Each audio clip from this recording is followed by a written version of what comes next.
Well, everyone, if you're just joining us, thank you. We were a little bit delayed here. That is because of a major outage by Cloudflare. And we will chat with you guys and tell you what that is all about and how that affects everything.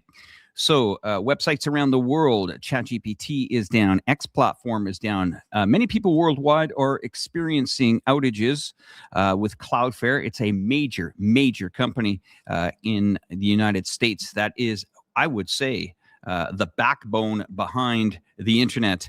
We are going to see how much longer we got. We're trying to get Twitter up here as well, but should be fine. We're going to bring our panel on anyway, and we have Carl Zha waiting back for us. We have Shang Yu, I believe. Is that correct? Give me the thumbs up, Shang Yu. There we are, sir. And let's get you onto the panel. Let's bring you up onto the screen here as well. And thanks, everybody. Carl Zha has hopped into the seat as well. So it looks like we're in good shape, everybody. All right. Well, here we go. On the screen, you can see we got a little bit of a dialogue here for you guys. This is the Japanese foreign ministry official. He has been dispatched to China amid escalating disputes following Japanese Prime Minister Takaichi Sanae's comments regarding a Taiwan crisis. The Japanese government hopes to utilize opportunities this week to cool tensions. Not quite the greatest way to bring things to light, but hey, let's hear it from our panel. Let's bring everybody on to the stage now. Just a moment, everybody. If you guys can hang in there a sec, and we will be with you guys. All right, here I'm on the screen, and Mr. Zha, there we go. We all got the whole panel up, and it's great to see everybody on the screen. Carl, how are you doing tonight? Shang Yu, how are you doing? Great. Thank you very much for having us on. How are you, Alex? Well, boys, tension. Get out those, I would say binoculars if you're in Taiwan at the moment, and if you're on the coast here. Are we seeing some military drills go on? I'm going to go over to Carl Zha first to start it off, our panel. Carl, you can tell everybody about your channel, and welcome to the show, everybody. Just so you guys know, we were scheduled to start at 9:30 tonight, but what has happened is Cloudflare. You're going to hear this after the show. It's going to be the talk of the internet. Cloudflare outage. Many people worldwide are presently unable to open up sites. A lot of the sites that we use here as well, even our Canva, our generator for graphics, it went down 20 minutes before the show. X platform went down. And I'm just wondering if Amazon is going to be affected as they're going into a big sale this weekend. Well, okay, X is up. X is up. Cloudflare is down, so you cannot access X. Got it. You know, I was asking all those questions. Is X down? Right. And all the AI telling me, oh no, X is up, and then no, Cloudflare is down. So anyway, so it doesn't matter.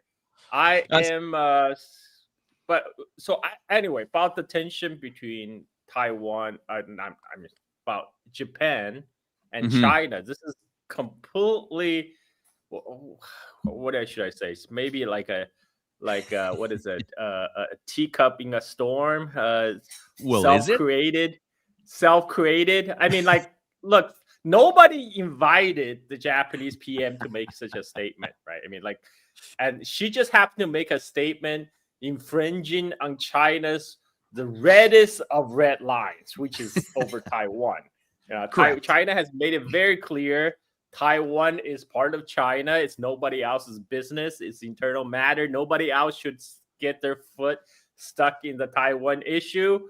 And what does she do? She said, "Oh, if there will be warships around Taiwan," I think he's talking about like a possible naval blockade around Taiwan. Yeah. He said, "Then it's an existential issue for Japan." No, it isn't.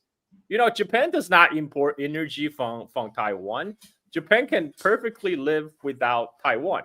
But But by saying that Japan will militarily intervene in a Taiwan situation, she's making it an existential issue, because if China can be perfectly rational about everything else, but Taiwan is a very emotional issue for the Chinese people and for China, right? China would not will react very emotionally, especially if Japan chimes in, because there's a whole colonial history of Japan with Taiwan.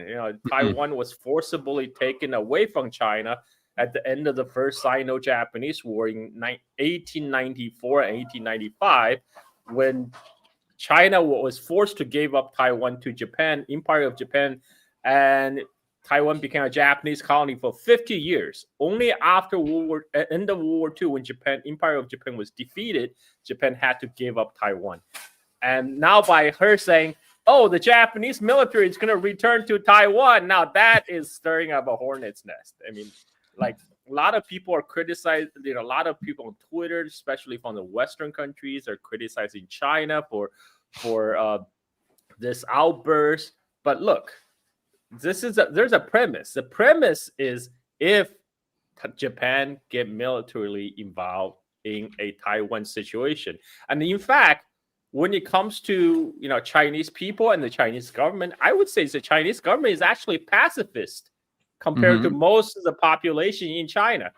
For a lot of people, Chinese people, they think that would be a perfect time to settle the score of the first and the second Sino-Japanese War if Japan were to militarily intervene in a Taiwan situation. So far, it's just a war of words, which is, I'm okay with it. I'm okay with war of wars. And the war of words was started none other than the Japanese PM. Nobody asked her to make such statement, but she decided to do it. Well, I'm going to bring up a slide here because we did some investigating prior to the show, and we were working this afternoon getting this research out. I just also, before I bring Shengyu on, and thank you for joining us as well. It's your first time on the show, and we greatly appreciate the time and energy and your input from the strategic part you are in right now. Here is a couple of controversial things. Now, this is not uncommon for Japan to stick its nose and make comments and ruffle the feathers, as Carl Zha says. But here's where she goes beyond that. Analysts say her wording goes beyond past prime ministers' more cautious language, raising legal questions about Japan's pacifist constitution. They're always bringing up this Article 9 and the use of military force. The controversy some view is a bold leadership in a tough regional context. Others say it's a risk dragging Japan into a conflict, undermining diplomatic strategy.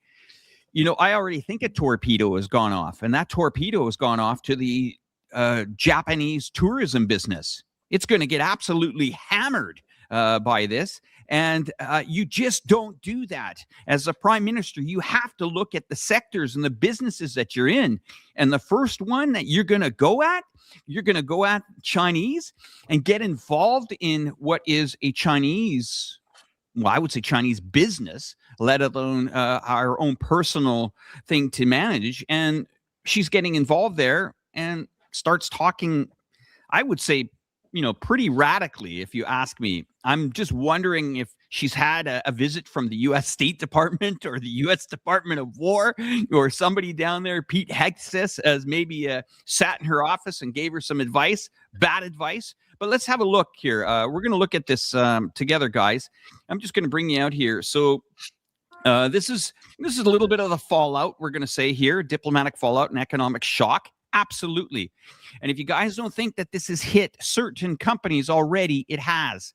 So the catalyst in November, Takaichi stated that Taiwan contingency could be a survival-threatening situation, implying Japanese military intervention.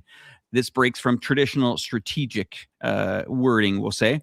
Beijing condemned it. Both Japan and China summoned each other and their ambassadors. I would say humiliation tour, to use the words correctly. The economic fallout. The diplomatic crisis had triggered immediately and severe negative consequences for Japan economy, starting with, and I said it, guys, tourism. That country has been on life support for the last 20 years, and the last thing it needs is to kill its industry. Okay, here we go. Here's some statistics for you guys. 7.49 Chinese tourists between January and September. Those numbers vary depending on what sites you use for research. Beijing has warned its citizens against traveling to Japan, citing safety risks. Chinese travel agencies and halting sales of Japan-bound trips, and airlines are offering full refunds. This targets Japan's largest and highest spending tourist group. I'm going to carry on, and here is what I'm talking about, guys. Look at this. Stocks in tourism. Japan Airlines down 4%. Oriental Disney down 6%. You can see certain cosmetics down 9%. I mean, buyers are gone. And I'll tell you, China's very patriotic. Its people, its netizens get quickly. They're hybrid. They're very fast to decide, where they're going to go. And look at the numbers here, guys. Have a look at this. South Korea was 22.3% of Japan's market for tourism, but close behind that, 18.4% is the Chinese tourism. And I can tell you, when mistakes are made in the tourism sector, and I'm going to, go into this, guys. When mistakes are made in the tourism sector, I saw it in Thailand with my very eyes. When there was issues with China, not China to China's issue, but there were some security issues in Thailand. That sector has not recovered. It has not recovered today. And Thailand sitting there going, well, what happened? What happened? What did we do? Guys, you took your eyes off the prize, and that is valuable tourism business. Bilateral trade could be affected. This is a $300 billion relationship. And the wider economy, the Japanese GDP contracts. It's bad news all around.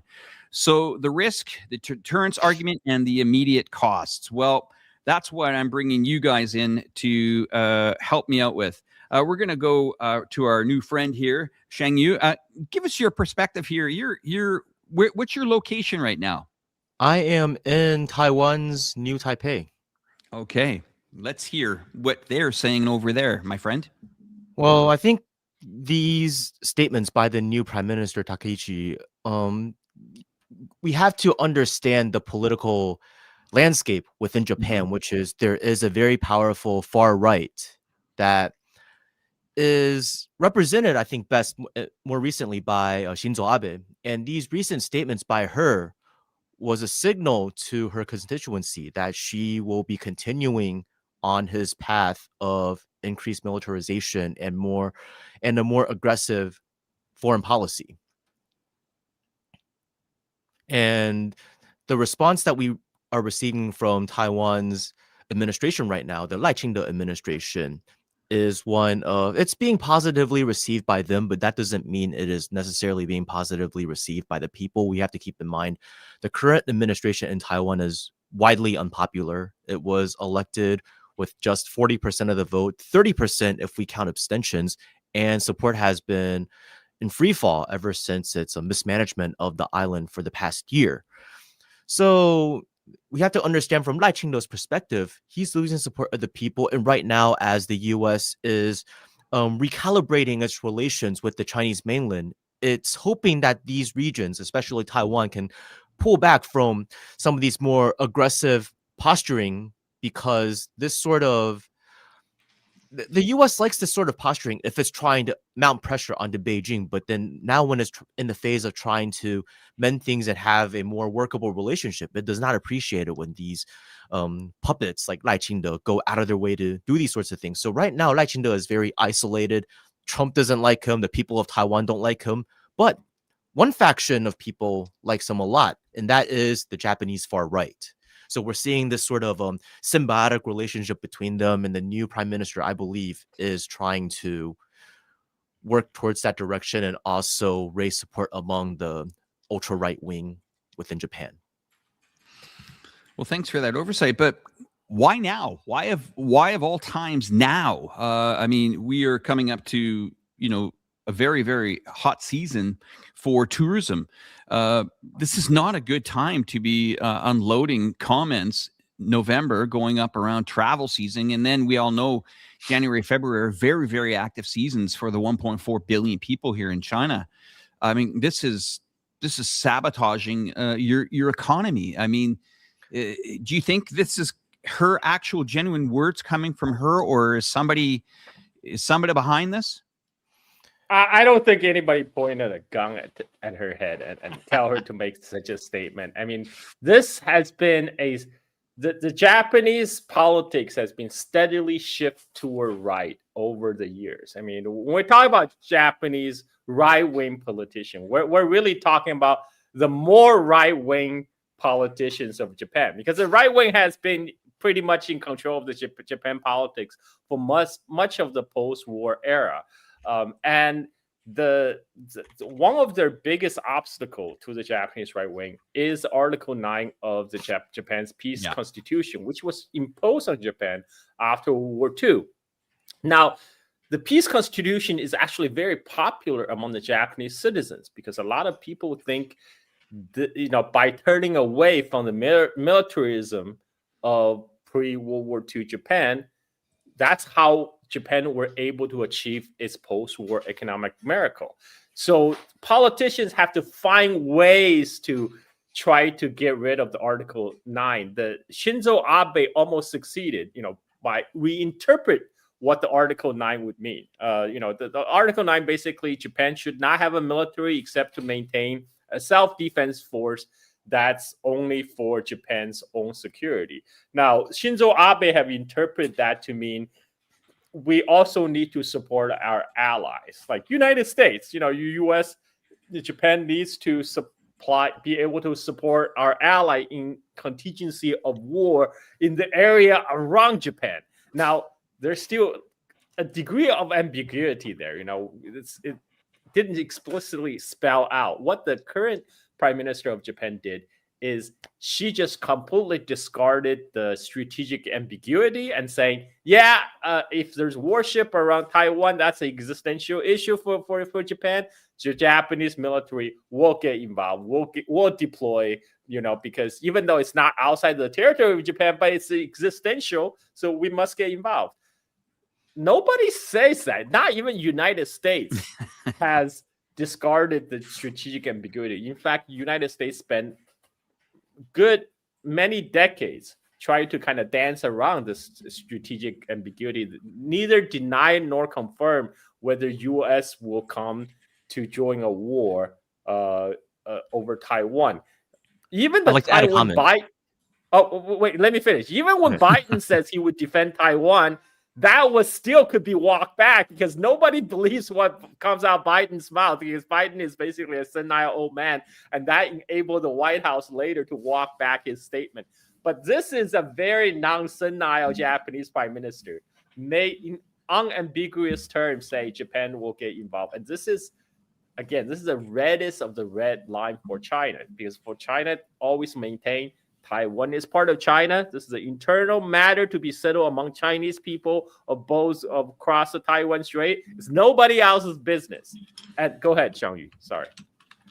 I wanted to say that the sentiment on the ground over here in Taiwan is that the U.S. is not a reliable ally or partner, and that should the unthinkable happen over here, the U.S. will not deploy troops over here. And the other question is, well, once I think the fourth aircraft carrier is operational, will the U.S. even have the capability of entering the first island chain? And I think a lot of the responses of this is people freaking out over this shift in the power balance, especially after the September 3rd military parade, where Beijing flexed its military might and showed the whole world its new capabilities. So the U.S. policy towards Taiwan right now is very simple. Okay, we want to Ukrainianize, you want to turn into a porcupine, you want to get a bunch of these drones, a bunch of these weapons. And the thing is this, it's not that the U.S. really thinks that these things could really prevent an attack should the PLA seek one. It's more of, we want to offload our overpriced and outdated weapons, and we know we could strong arm you into buying them. No, and in the past, we've been strong armed into buying so many weapons at overpriced value, and then the U.S. will then pressure us to sell them to the Philippines at a discount, knowing that the leadership over here will comply. So don't believe for a second that the U.S. will actually send boots on the ground should the situation get bad. I mean, we saw the way that the U.S. pulled out of Afghanistan. We saw the way that pulled out. Oh, okay. You know what I mean. Humiliated is another is the best way for it. Yeah, or the way it hung the Ukrainians out to dry after egging them on to fight Russia. Well, you got a very good point, and I want to add to that because your point is basically you're saying that the Americans are using nations as like a used car sales lot for military equipment, and it works. It works. The U.S. politicians get kickbacks, and the military-industrial complex makes a lot of money. So the idea isn't to provoke war; it is to maintain enough tension to keep the script going. Mm-hmm. And also, USS Ford is not coming to Taiwan, folks. USS Ford is on its way to Venezuela, so it's not coming to Taiwan. I think we just lost Alex for a second. No. Oh, did you? Okay, I'll be 1 second, guys. We can still hear you. No we worries. Just can't see you. Yeah, 1 second. Yeah, we'll keep the show going, Alex. No worries. It's not my show. Welcome to the Silk and Steel podcast, folks. So I mean, but I like to hear your take, Xiangyu. Why did Takaichi made that statement? I mean, I don't think anybody put a gun to her head to force her to say such a thing. I think she's just trying to signal to her supporters that she is in fact going the direction of Shinzo Abe. That's the only thing I can think of. What else is she thinking of? Maybe the DPP had some sort of deal with her. Hey, do this right now. It'll make our Laiching look good. But I don't think they're that influential because the relationship between the DPP and Japan is not exactly equal. It's very how do you say 一厢情愿? It's full of wishful thinking. It's very one-sided, wishful thinking. And it's just, the Japanese knowing that there are these types of people in Taiwan that they can use and manipulate. That's as easy as it is. And this thing is especially painful for Chinese people. And I think what I really appreciate now is coming from the CPC this time is they're not just talking about, the 14 years of collective resistance against Japan. Now they're talking about, you guys killed tens of thousands, hundreds of thousands of our Taiwan compatriots. You guys did this. You guys reduced them to colonial slaves. So it's like now speaking from this perspective that I think for the longest time, Beijing did not really pursue. And for a number of reasons over here in Taiwan, it wasn't really touched upon. So yeah, now I think there's a beginning of a major shift in rhetoric. And this year, the Taiwan Retrocession Day, October 25th, became a national public holiday on the Chinese mainland, not just in Taiwan now. It is celebrated by the entirety of the Chinese people. The day Taiwan was formally returned to China by Japan. I think in the past, the attitude from Beijing was, well, retrocession happened when the KMT was in charge of China. It doesn't have too much to do with us. But now it's like, no, it does have to do with us. We're all Chinese people. It's interesting when we get into these dialogues with people and how they refer to Taiwan. I just always tell them, point me out their seat in the United Nations, and then we'll have a conversation. Until you can do that, it's a non-starter. And even before 1971, that seat was in Taiwan. It was still China. Correct. Carl, where are we going to go with this? I mean, Japan doesn't... picking a fight with China, we know is not good.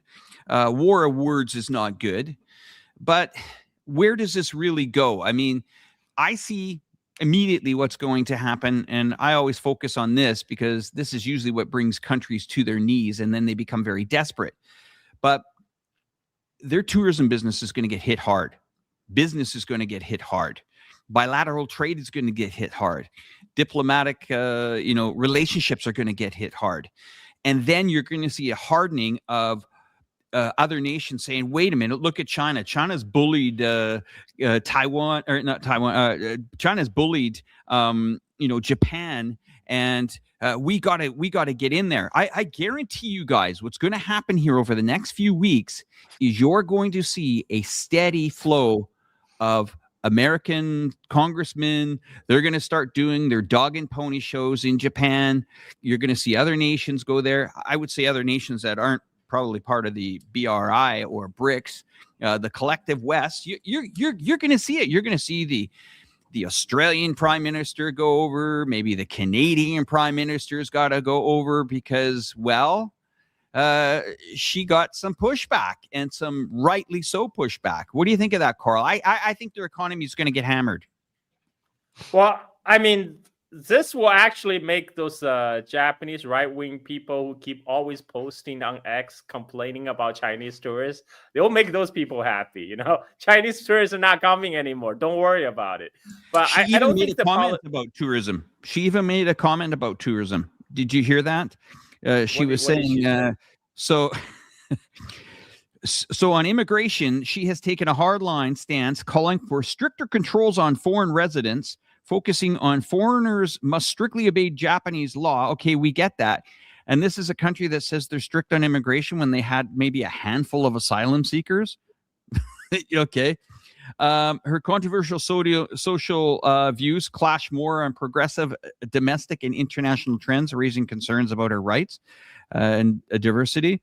And then she went on and says she started to dabble in World War II, not smart with that. And then her stance was, again, pushing back against tourism, focusing on a more hybrid style of tourism to Japan. I guess they don't like the backpackers that pay a couple $100 a night for their small hotels over there. But yeah, this is it's always interesting. And another interesting point is being a Canadian here in China, and I hear how bad the history is with these countries, and I'm quite surprised at how many people can just get on a plane and go to Japan. I mean, maybe us Canadians, we remember a lot of stuff, man. And when we're choosing to travel certain parts of the world, if stuff happened to our grandmothers and grandfathers, I mean, we have, I think it's, I think it's coming up, or maybe it's just happened. We have a Remembrance Day in Canada, and that's for all our fallen soldiers. And that is a huge, big family day. Tuesday, November 11th. It was last week. Yeah. That is a massive day for Canadians because, World War II really affected a lot of us. And what we see here is, a nation of Japan, opening up and ripping off Band-Aids from years ago. And I can't fathom why Chinese want to travel to this country. Well, you have to understand, Alex, Japan actually do have a lot of soft power. It did a whole post-war makeover, made into the land of anime and cute, fluffy animals, Pokemon.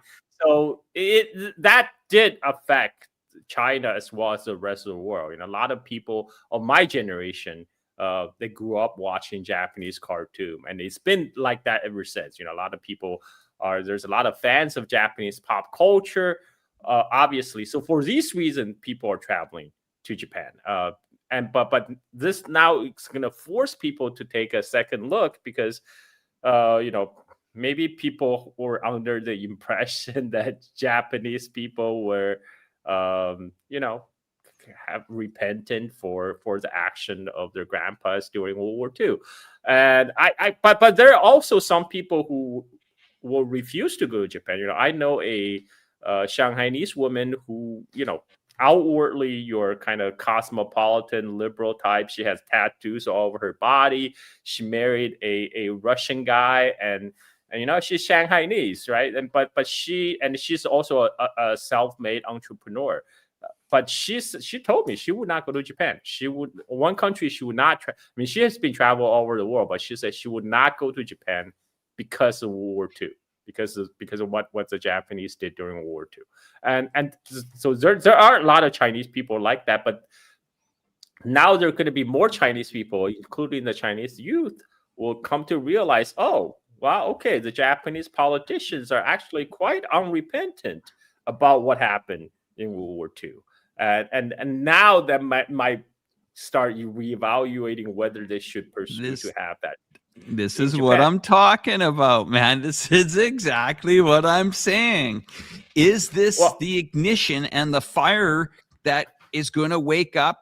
And maybe it's going to take, because I got to tell you, in the last 48 hours here, it's coming from all angles. Okay. And it's, I have friends that said, yeah, I just canceled my trip to Japan. I was like, sorry, what? Yeah, I was thinking about going over the Christmas Eve. No, forget it. And the country's more united than I've ever felt it right now at this very moment. Tickets. 500,000 tickets have been returned ever since these statements. 500,000. Yeah.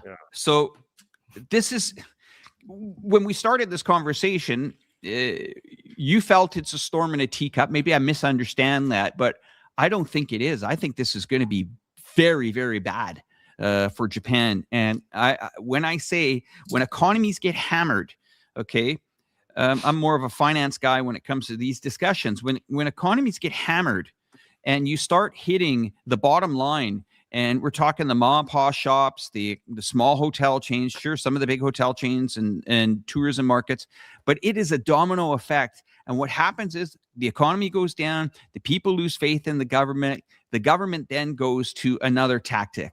How can we divert the public from being from being angry and being pissed off? Bring them into war or bring them into conflict. Alex, when did politicians ever care about the economy? Like, if that was the case, Trump wouldn't not have started this whole tariff war business. I mean, we have been living through 7 to 8 months of that. It's all completely self-inflicted. If Trump were worried about the economy, he should not have done that. So I think the politicians, their only goal is to get enough votes from their, get enough support from their voter base, stay in power. And I don't think that, how the tourism industry is doing is on Takaichi's mind. But it has to be. It's a huge amount of their economy. It has to be. Amount of Taiwan's economy too, but that didn't prevent Taiwan from unilaterally ceasing to recognize the 1992 consensus, which was the basis of the working relations we have with the Chinese mainland. And the Beijing's authorities were just like, okay, if you don't want to recognize one China, we won't send our tourists over there to Taiwan anymore. It's been hit hard for nearly a decade now, but it's the DPP still, still doesn't really care about the well-being of and the livelihoods of the people. So I think it is a what do you think the Japanese are, communists? Yeah, I mean, look at the soybean farmers in U.S. They're being hitting hard right now. China stopped buying soybean for United States. Canola oil and for Canada too. Yeah, from Canada as well. But Japan's getting it on all angles, guys. 15% tariffs on almost all imports from Japanese goods to the Americans. Their car business is going to get smoked. So this is everything. It's their car business getting smoked anyway. I mean, I get that, but I'm saying we have to look at the catalyst here. Why is it, and the timing of this? She knows when she said something like that, the consequences, and the consequences are huge. We have to pull back and look at larger context here. Like, what did the EU do recently? the bunch of EU parliamentarians through the so-called IPAC, the Inter-Parliamentarian Alliance on China, which is an organization of the EU parliamentarians co-sponsored by none other than Marco Rubio. They decided to invite the so-called vice president of Taiwan to speak in Brussels. And that also step on China's reddest of the red line. But the whole move was designed to torpedo relationship between China and EU, because China and EU were on track to sign a new fresh round of talk on the free trade deal between China and EU, and that this is US have every incentive to torpedo that.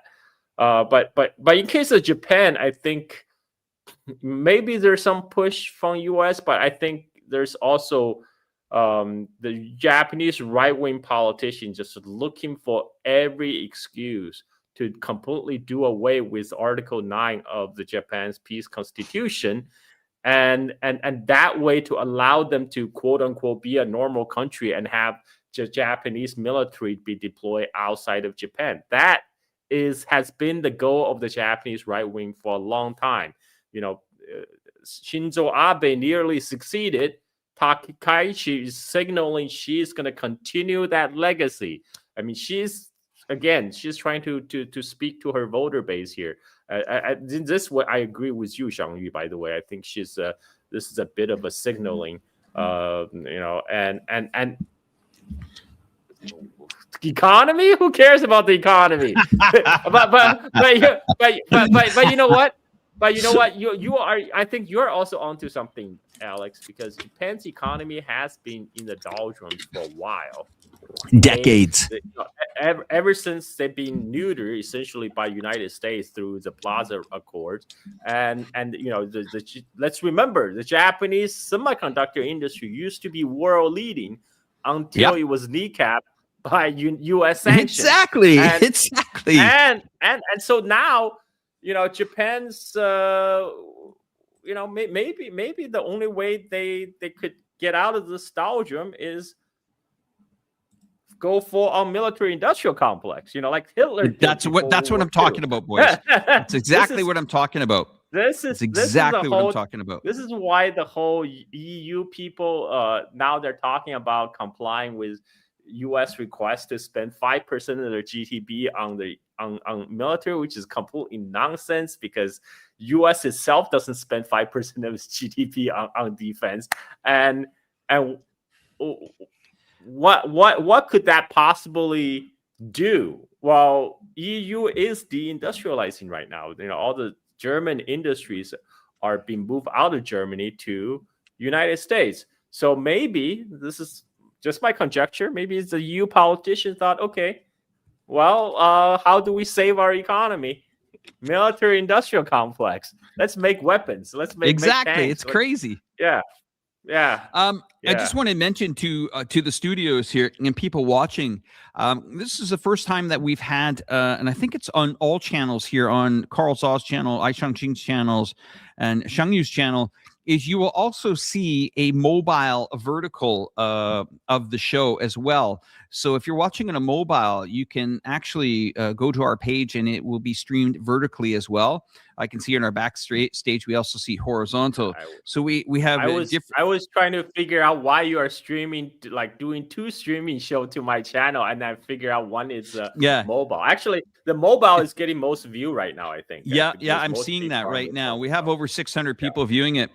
Guys, I want to. We had a lot of questions here about Chinese ability to defend themselves. I want to bring up a video. Let's just watch it for a couple of minutes here, guys. This is my walkthrough in Zhuhai last year. My walkthrough during the Chinese air show. I love how they call it just the air show. What I found was the most interesting place was the weaponry hall. And you guys can have a little look here. You guys, Xiangyu and Carl, if you need to grab a coffee, the viewers are going to enjoy this. And here we go, guys. Okay, let's have a look at this. What this show is all about. Now, a lot of it has to do around the unmanned aerial vehicles. Of course, we have maneuver assault combat systems as we go on heavy armored battalion tanks, high mobility light infantry, engineer and chemical battalions, reconnaissance battalions, and of course, munition attack battalions. This is serious hardware, okay? We continue to move on in the convoy air defense battalion. And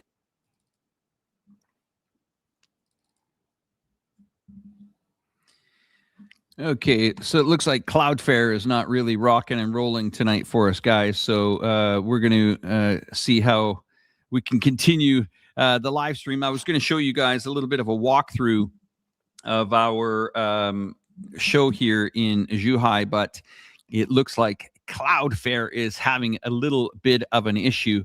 We're going to go over to And of course, the Carl, area defense system. We've got our feedback. We're going to show you this firsthand. Come with me. Let's go. Okay, so we're at the first display here. Now, this is a massive truck. You'll see the side of it here, how far it goes. I would estimate this truck is a good 15 meters long. It's called the high-powered microwave weapon system, the HPM 3000. Now, as we're walking, I want to show you the size of this machinery.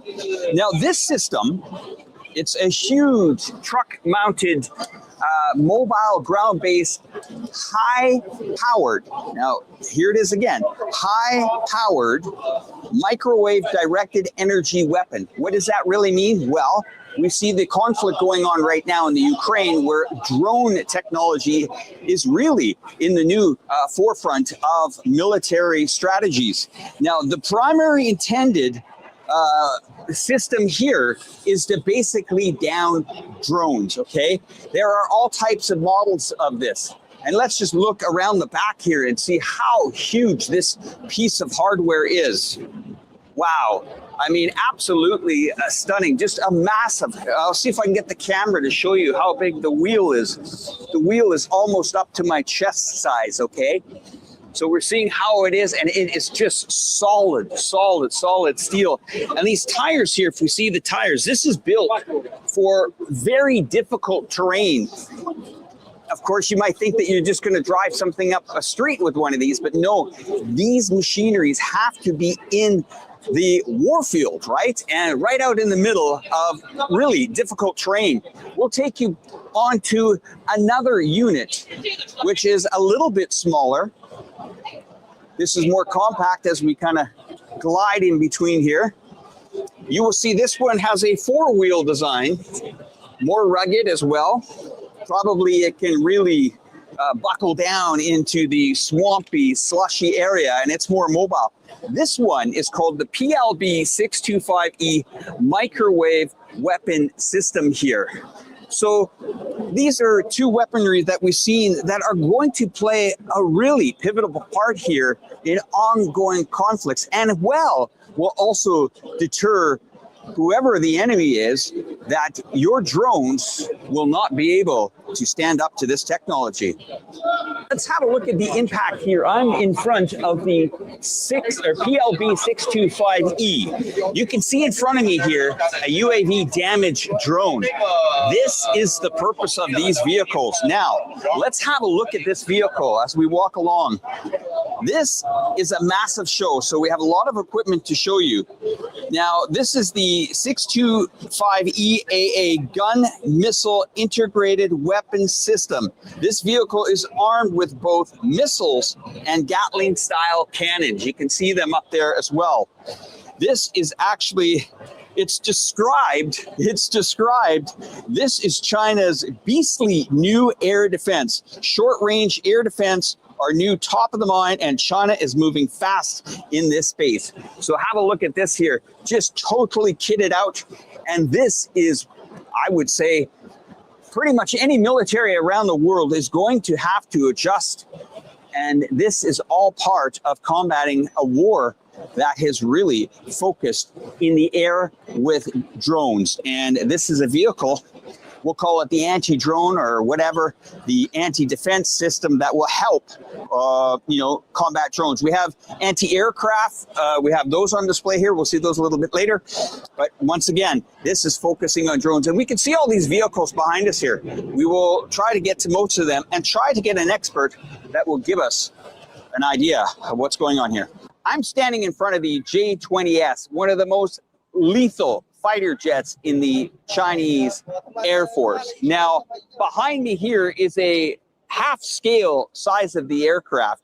You can see, now it's the Aviation Industry Corporation of China that is behind this amazing fighter jet. Now, the AVIC, short, is the Chinese state-owned aerospace and defense conglomerate. It's headquartered here in Beijing, China. AVIC is overseen by the State-Owned Asset Supervision and Administration Commission of the State Council. It is ranked 140th in the Fortune Global 500 list in 2021. Now I'm in front of a 1.2 version, half version of the J35A. Key features include enhanced stealth, information, network integration, and intelligent capabilities. The J35A is designed to adapt to advancements in technology, shifts in warfare, and evolving threats, driven by transformation of air combat mechanisms and advanced new technologies. It prioritizes information warfare in real time, collaborative operations, and multi-domain combat. The other thing that I want to mention about all the planes at the show here, even though this is declassified, it is almost impossible to get representatives to talk about these devices because this is intellectual property at its most private part. And it's really hard to get individual spokespeople, the people that designed it, the people that fly it. They simply will not talk about the specifics on camera. And well, it's up for me and you to do our research to try to understand what is behind these amazing products produced here in China. And your name is? You can call me Daisy. Okay, and what do you think about the show here?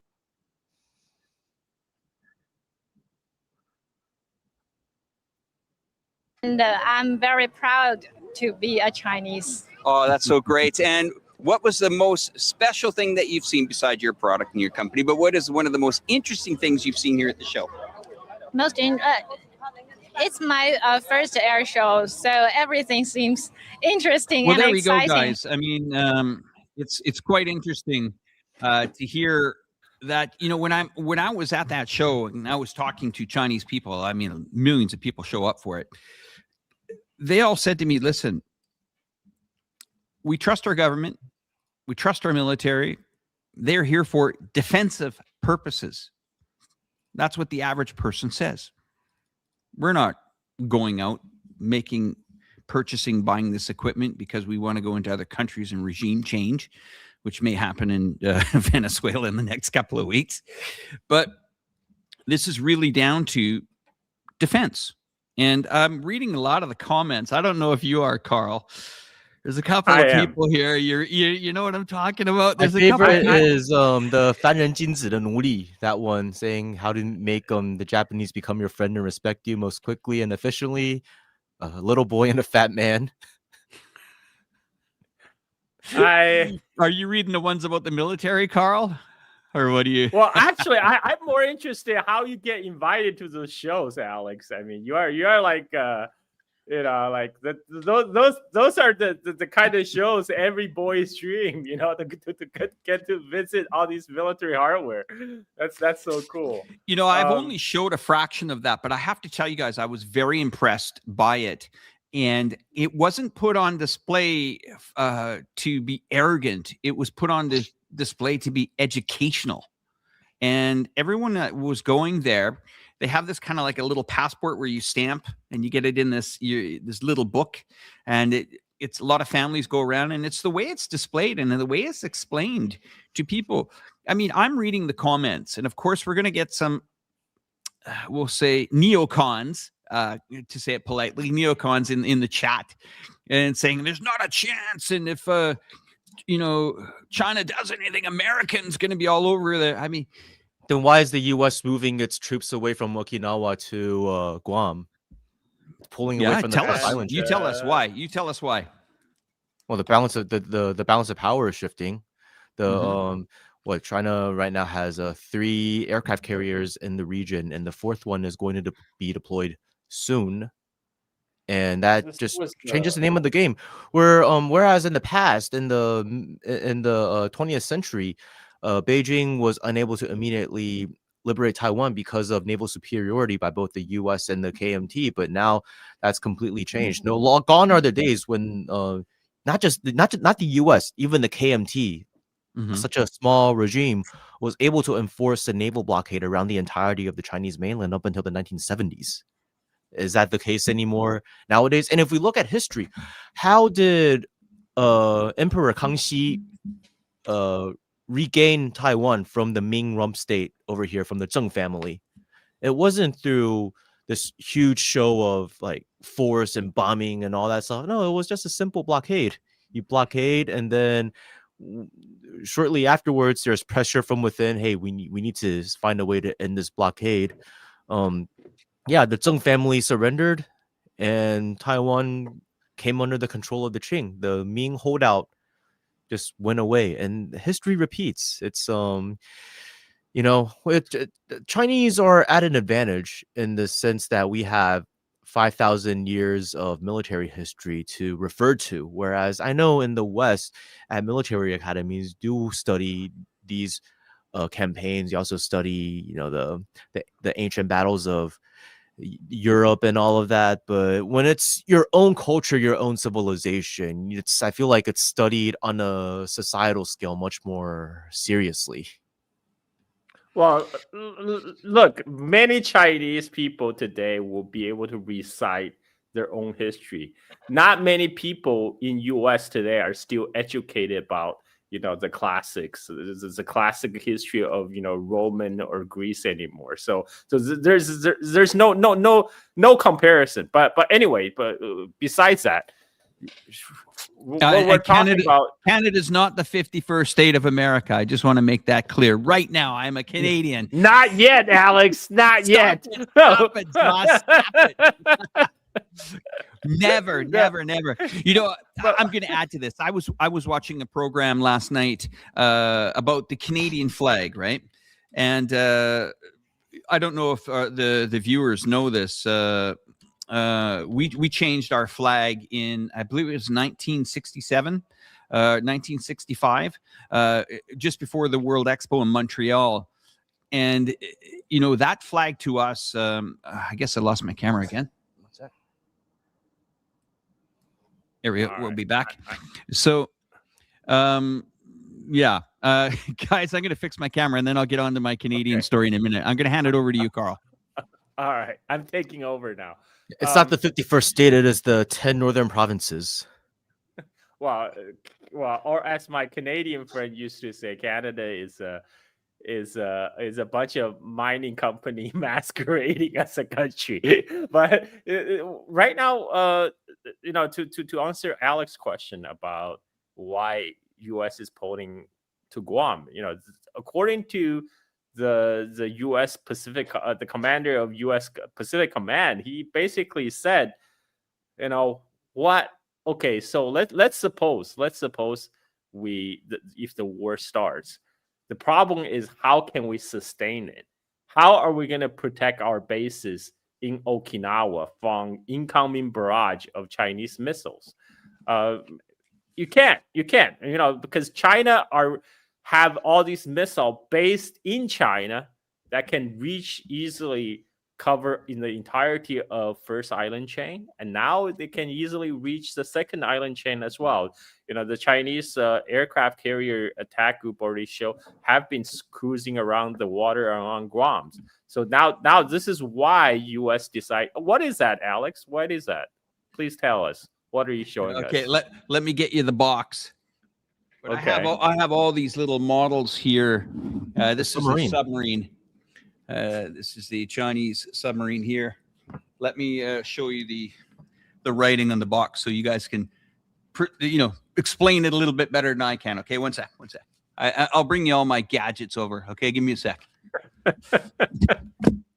Man, it's something about guys in these weapons. I have a friend, Aram Pan from DPRK 360, the Singaporean guy. No. Oh, he was invited to attend the Party Foundation 80th Party Foundation Day in Pyongyang, and they displayed a full ICBM. And he called me afterwards. He's like, "Dude, I have never seen an ICBM in real life. They are so big." What do we got here? Let me see. Let's read it. Shanghai Li Jian, the sharp blade of the deep seas. Type 94 strategic nuclear submarine. Yeah, and it's called the sharp sword of the deep seas. Is a literal translation of Shanghai Li Jian. That's pretty awesome, isn't it? Yeah. So, they studied the blade. So, I mean, these are the things. Is when you go around, if you look at the shops here in China, it's quite interesting because when you go into let's just say a normal toy store, right? It's got all the new airplanes. It's got all the new submarines. It's got all the tanks, and to me, it's really getting people to understand that China can defend itself. And that's why I see when we're having these live streams and we're reading in the comments, we're always seeing this very, very, very aggressive, sometimes very aggressive tone, like, there's no way you're going to be able to beat the United States. Our military is 10 times, Alex, Korea. Please do not talk shit about my hate followers. I love people who hate watch me. I love your hate followers. I love the people who hate watch me to help with the algorithm. I know, it's beautiful. But the other thing I wanted to point out is, I was sitting down, I was on vacation a couple of years ago, and I was talking to this guy who sold military equipment. And he says, yeah. I said, the budgets are huge. He says, well, not really, because, they don't get that much more gear. And I said, well, explain. And he said, well, we're not going to sell a hammer that you can buy at Home Depot for $10 to the U.S. military. We're going to sell for $400. I said, what? He says, yeah, everything is massively inflated. We got to make money for the shareholders. So he says, $1 trillion budget is not really $1 trillion budget. It's a budget spent $1 trillion, but you might get X amount of goods for it. And he says, in fact, it keeps shrinking each year, the amount of hardware that they get for the amount of money. The budget can't keep up with the amount of inflation that they're inflating these goods at. And that makes sense to me. And the other thing is that here's a country that hasn't been to war in I don't know how many years, 50 years, guys? Am I right about that? Close? Okay. You're talking about China, right? Yeah. Ever since Yeah, Vietnam. China hasn't been to war for 40 70, years. Yeah. what is that, 79? 40 years. 40 years. Okay. So 40 some years, right? Plus or minus. And then you have the Americans that have spent money, blue money, as you said, Shang-Yu, they've done the car salesman or the tank salesman used car lot. They've dumped all their gear off. And then they're bragging about how amazing the military is. Don't get me wrong. I respect military people, individuals. My father was in the Navy. My grandfather was died in the Second World War by a German U-boat. I know the history. I've been to the museum. I've read about it. I understand it. I have the utmost respect for military personnel. But when it comes to, this continued rhetoric, like our military we're better and we can do this.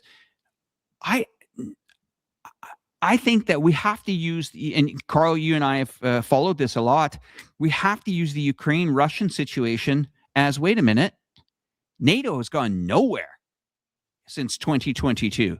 They've gone nowhere. All that's happened is as you say, Shang-Yu, they've cleared out the lots, the used car lots of the tanks that were collecting dust, or the HIMARS that were collecting dust, or those good old Tom Cruise Maverick airplanes that were sitting there that were used in the Top Gun first movie. Those are moving out too. So they've cleared the shelves out. And what did they do? Hey, let's open up 2 more dealerships. One is Sweden and one is Finland. Let's open them up and let's just grab the GDP of cash and let's pump and ride this. And that's exactly what they're doing. So I am not convinced that the Americans should be talking tough right now. And I think, I don't want to steer too much away from the main topic here of Japan, but we are about to see in the next couple of weeks some very, very serious stuff going on down in Venezuela. And there's 300 billion barrels of oil at stake here. There's massive, massive, massive Chinese investment in these countries. And what does America do? They get involved in this, guys. And this involves everybody. Everybody's going to be hit by this. Well, speaking of Ukraine, the Ukrainian military probably has the most experience right now fighting a real modern battle against a peer competitor. And guess what? They're being demolished right now. But I would say U.S. military, Ukrainian military probably even have more combat experience than all the NATO troops combined. And they're getting demolished. And the Ukraine battlefield really show what the 21st century modern war is like. It's nothing like what we have seen before, which is just U.S. Air Force bombing bunch of sheep herders in Afghanistan. Right? That's not a real war. But I mean, one of the reason you mentioned Venezuela, one of the reason U.S. is picking Venezuelan right now is because they realize, okay, maybe we can't take China and Russia head on. Let's take on somebody much smaller than our size. Let's go after Venezuela. But even there, I think they're still trying to do it through intimidation. They're still trying to do like regime change on the cheap. They're hoping the Venezuelan society would crack and having some kind of regime change against the Maduro government. But they got the Nobel Peace lady in there. She's ready to rock. This is what Trump really. We know Trump really wanted that prize, but they have to give it to Machado because Machado is the one who is giving credibility to U.S. intervention by calling for it. I mean, imagine that a Nobel Peace Prize winner calling for military action against her own country. We live in the 1980s. She's a divider. She's not a unifier, that lady. Wow, there's a reason she got a Nobel Peace Prize. Did you know that lady, the same day, February 26th of this year, okay, when nobody heard about her, nobody outside of Caracas knew about her, okay, Maria Machado. No one's heard about her outside of Caracas until a few weeks ago, right?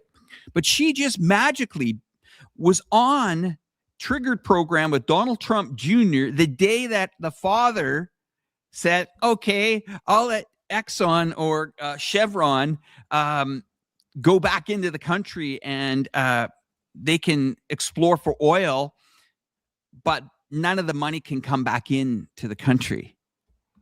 And she was on the TV program on the same day on Trump Jr. No one, you guys didn't know that? Like 5-6 months ago, she was already on Donald Trump Jr.'s podcast.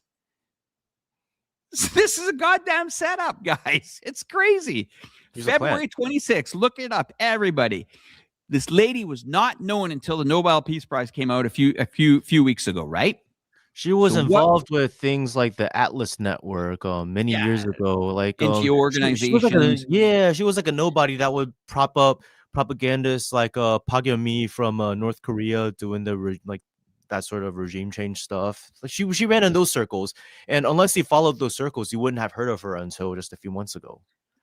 Well, Donald Trump Jr. heard of her on the 26th of February of this year, the same day as Papa Trump brought out the embargo on Chevron.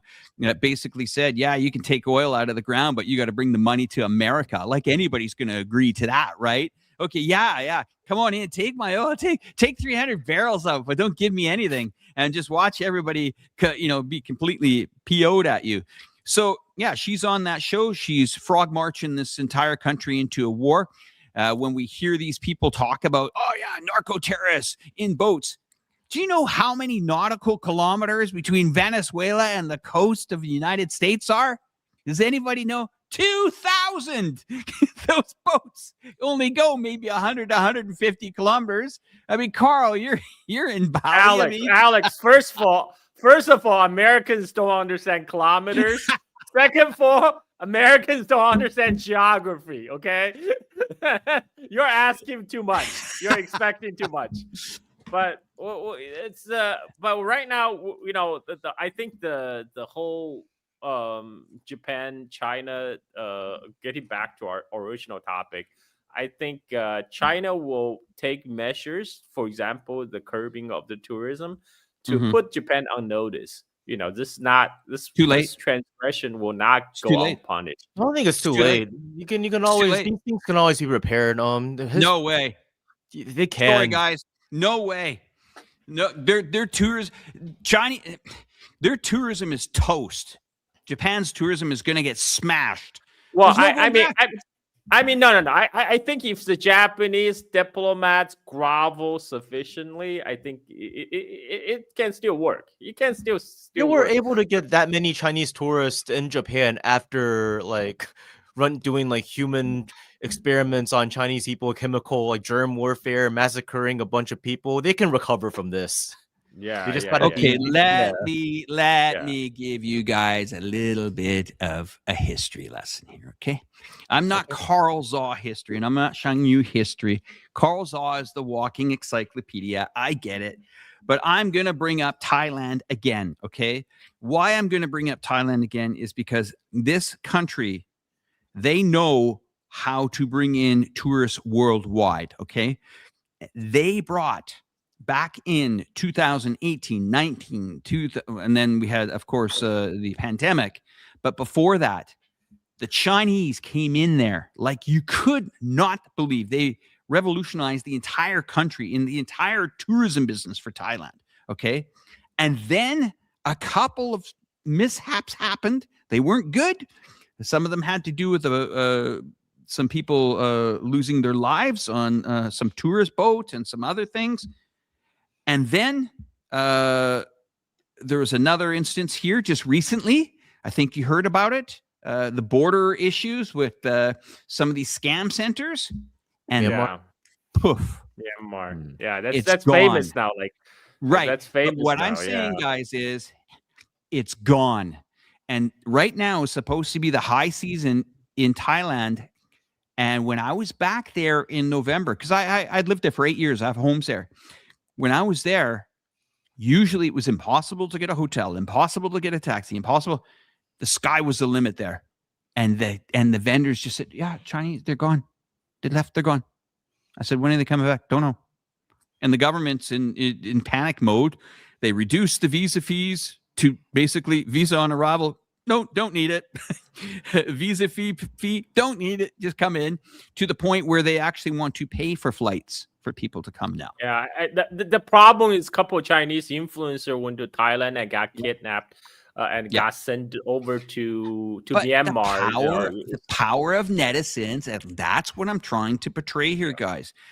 If we think this Japan thing is just going to blow over in a week, and then the Japanese will come here, well, a year, 5 years. I mean, Within 5. 5 so years. 5 years. Yeah, 5. Okay. Well, I'll pass that comment on to the Thailand people. Don't worry, guys. 5 years without your taking care of your bottom line, no problem. No problem. Okay, from that perspective, obviously. Yeah. I think the easiest way to see, guys, is, I don't know if you guys pay attention to a lot of this, but when I'm traveling and I'm looking for hotels and stuff, I'm starting to see a lot of change, and this has happened after the pandemic and during the pandemic. But the Marriott Group, they have bought so many other hotel chain groups. It's unbelievable. I didn't know that. We got hotels like the St. Regis hotel chains, big major brand chains. They're all under that umbrella. It was massively consolidated in the last few years here. And I would say if you're booking a hotel, it's pretty hard to get, unless it's a boutique family style hotel, it's hard to get outside of that web, because they've gone in there and basically bought everybody up during this pandemic that happened. And, when it comes to this Japanese thing, and this is one thing I noticed about Japan when I was there a few times. Yes, it's got its international chains, but there's a lot of mom and dad hotels that, still expensive, but that's where a lot of the travelers do go, because Japan was not, and I still think today is not, the most affordable country to travel to, and it's quite pricey. So if you're going to go stay at a normal hotel there, I would say, so I don't mean to say normal hotel, but let's just say 3-star, 4-star, or even 5-star hotel, you're looking above $500, $600, $700 a night. So if you want to get down to the 100, 150, that's where it comes to the small business guys. And the issue is they don't have the balance sheets that can withhold this. And these are going to be the guys that are going to get hammered. And that changes the whole different. I want to use the Thailand model to the audience to give you guys an example. Thailand used to be very, very affordable and very, very cheap and very, very, economic to travel to. It's not anymore. These hotel chains have gone in there and they have pretty much consolidated the market, and the prices have gone 3 or 4 times of what they used to be. And they're not getting any better. It's just that's where it is. So I'm just saying that I think the first thing that's going to break this thing and get hammered is the tourism business. I know you guys don't think it's so serious, but I don't want to sound like a broken record here. But I'm just going to say that let's see 6 months from now who's crying about tourism. But see, Alex, I don't think Takaichi cares about moms and pop shops in Japan. That's a problem. Right? But those are the pillar of the economy, man. Those are people that make the economy. But she doesn't care. Just like Trump doesn't really care about soybean farmers. I know she doesn't care, but that's... Even though the soybean farmers voted for him, Trump doesn't care about the soybean farmers. Gentlemen, I get it. What I'm trying to say is when those businesses collapse, then there is so much pressure on that government that the government then gets a visit by the Pelosi's, or if you see Lindsey Graham go to Japan in the next 60 days, look out, okay? Because look out if Lindsey Graham is on the plane saying that I love Japan and it's great and I had a great time here. The number one military, salesman is on the road. And that's what I'm saying. We have to really watch which countries go in there for a nice little visit here over the next 30 to 60 days, because I think that this country seems to feel that it's got confidence. And, Trump's made it to them many times that, our troops that are on your thing, somebody's got to be paying for this. And maybe they'll give them a reason to support America, to support Japan. I don't know. Your guys' thoughts on that? Do you think this is going to escalate? I think it's very difficult because right now Trump's priority is to recalibrate Sino-U.S. relations, which have been very bad for the past few years, especially after the whole trade war and everything. I think trade war is still going on. Yeah. But in the middle of this, it's an attempt at recalibrating, and part of the trade war was renegotiating many terms of trade. But now it's like, okay, once that is I don't want to say taken care of, but once that's been somewhat addressed, now the next step is to recalibrate, like I said, and reposition the Sino-U.S. relations into something a little bit more workable and stable, because the U.S. simply cannot afford to have so many conflicts in so many parts of the world, especially right now. They don't give a damn. They don't care. I mean, this is Pete Hegseth, the head of the Department of War. It's been renamed instead of Department of Defense, Department of War, going out and saying FAFO to our enemies. Who does he classify as his enemies? I bet you I could play you about 20 sound clips, and China's going to be in most of them. China was a shithole when they defeated the U.S.-led troops in Korea. I don't think China is shook today, and China's. I totally agree with you on that. I 100% agree with you on that. I'm saying that the Americans don't give a damn. You think that they're just going to sit back and, good deal, Trump. Trump wants everything. You want to hear my theory? You want to hear my theory, Alex? Tell me, I love it. I think the reason Takaichi did pull this stunt is because she saw that U.S. is pivoting away to Latin America. And that now she's doing this to hey, don't forget about us. You can't leave Western Pacific. We still need you here to help us confronting China. Don't go too far to Venezuela. We might still need a USS Ford over here instead of in the Caribbean.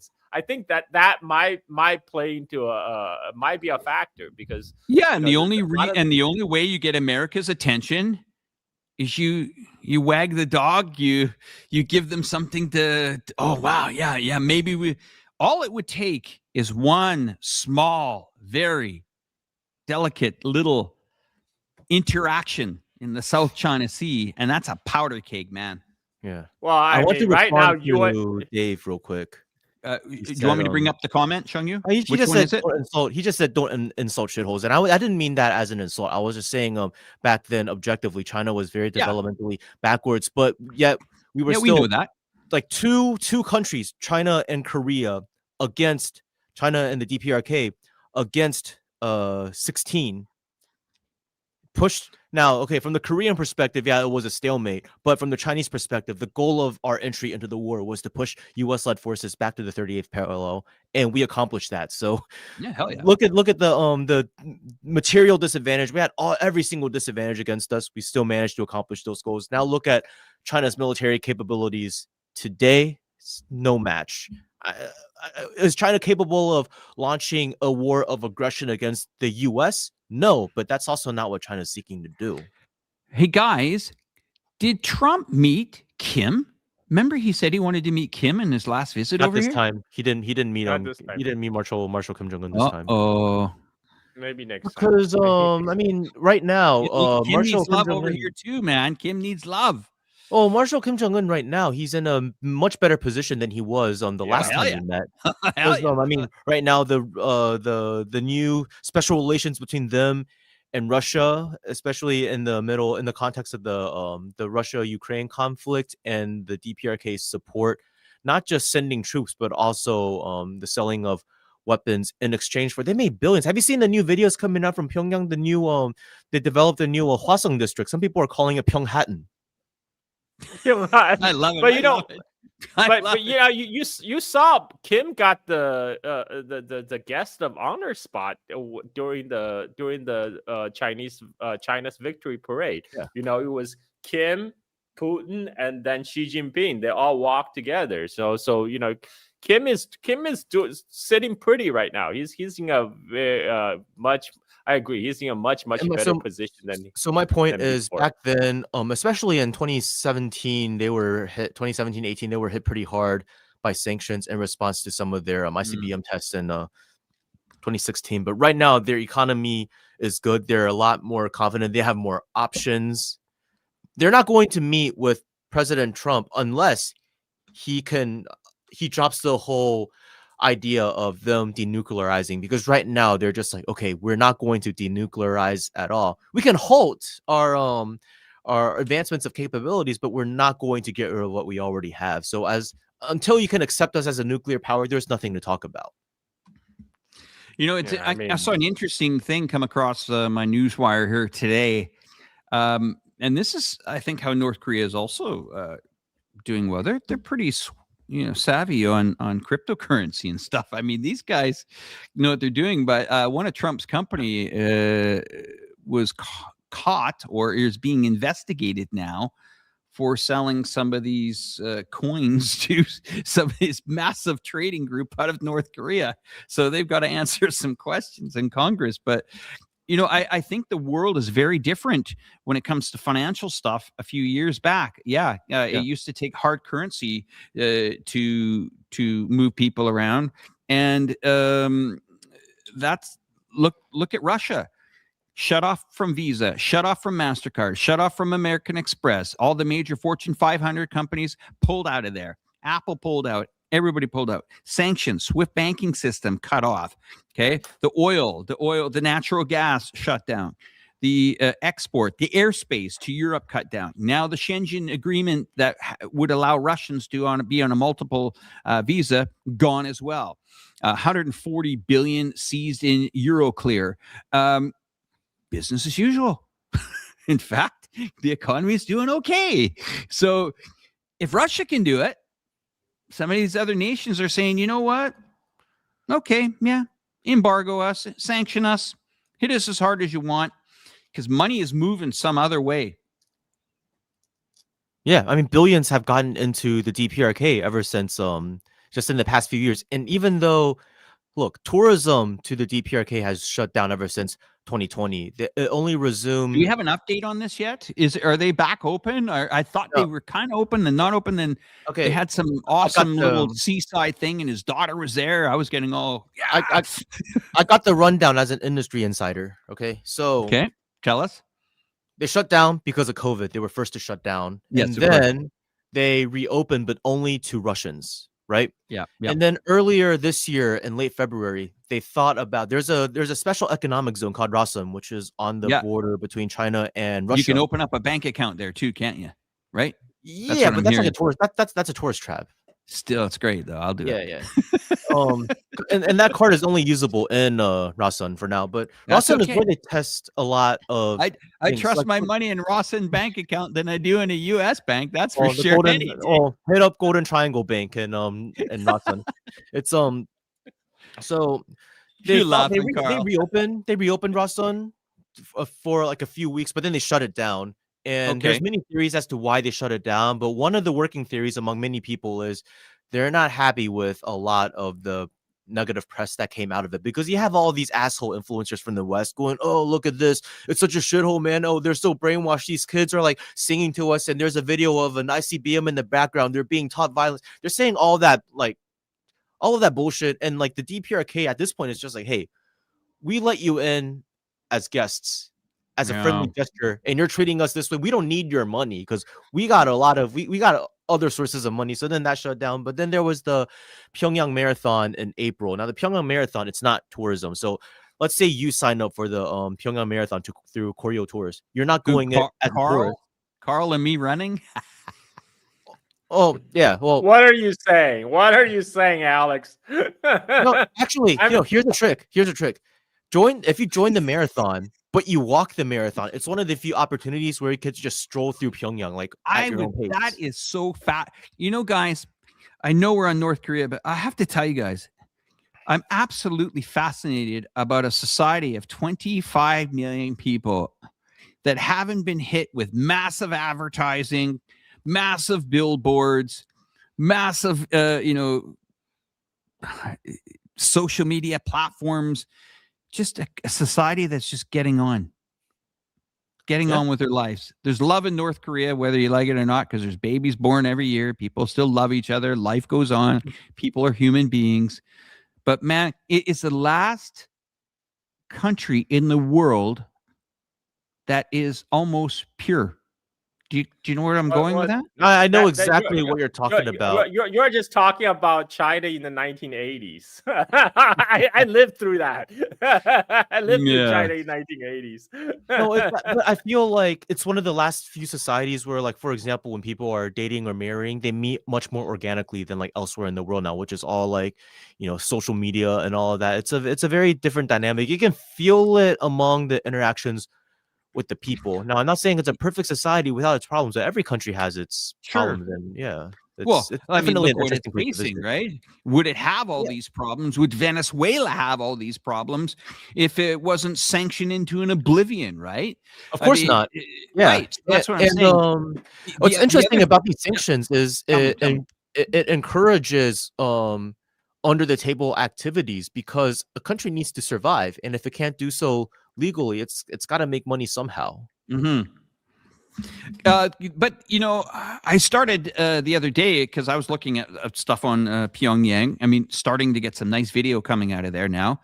But the other thing is that it reminds me of watching a video of my high school days in the late 1980s, where people were interacting. Yeah, they weren't. That's a real their thing. Faces weren't in the phones. And if you watch, and I'm not saying North Korea is in the 1980s or 90s. I understand you're talking about the social dynamics. The social dynamics are people are bloody people. Yeah, and they're a healthy society. To me, it's fascinating why, and this is unfortunate that I think some people that went over there to discover it need to understand that, this is a country. This isn't a zoo where you can go over there and just treat people the way that you want to treat people and then come home and blast videos out on social media. There needs to be some responsibility. And I think this is where it comes to content creators. If you're getting on a plane or you're getting on a train to North Korea, just bloody enjoy it, show it, come home, tell a Don't be a nice dick. story.